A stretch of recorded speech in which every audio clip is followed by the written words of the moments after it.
Dakong sunog na hitabo sa Cagayan de Oro City kagabi. Atong sayron ang detalye sa live report ni Cyril Chavez. Cyril.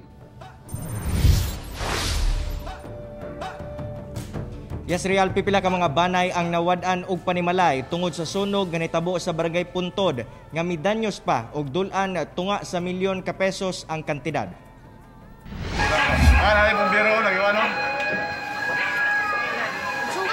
Paspas nga gilamoy sa dakong kalayo ang mga kabalayan sa Block 2 Barangay Puntod sa Cagayan de Oro City kagabi. Gani miabot pa kini ngadto sa Task Force Alpha.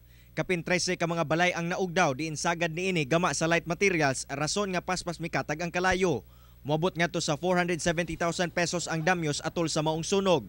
Naglisod sab sa pagresponde ang kabumbiruhan tungod sa kagamay sa karsada, dugangan pa sa mga nakaaling gamit sa mga residente. Hangyo sa mga barangays nga in kaso Simbakog na ay mga ingon ana nga motabang ta og pahimangno sa mga katawhan no ilang constituents nga dili ibutang sa karsada ang ilang mga gamit kay maglisod og agi atong truck knowing nga gamay ang dalan. Pagkabuntag, ing-ani na ang itsura sa lugar. Ang mga residente nag-iyahay na lamang og kuha sa mga butang nga pwede pang mapuslan og mabaligya.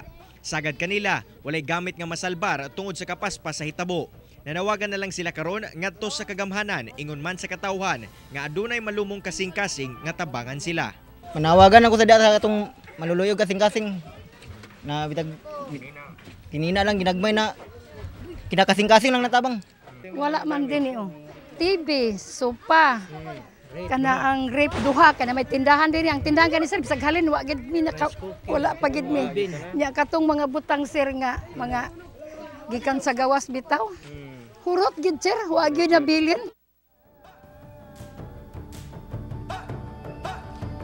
Real, usa sa mga ginalantaw sa BFP nga rason sa sunog nga nahitabo kagabi kay ang pagbuto matud pa sa butane a canister samtang ang mga residente nga naapektuhan sa sunog temporaryo usa nagtinir sa covered court sa barangay.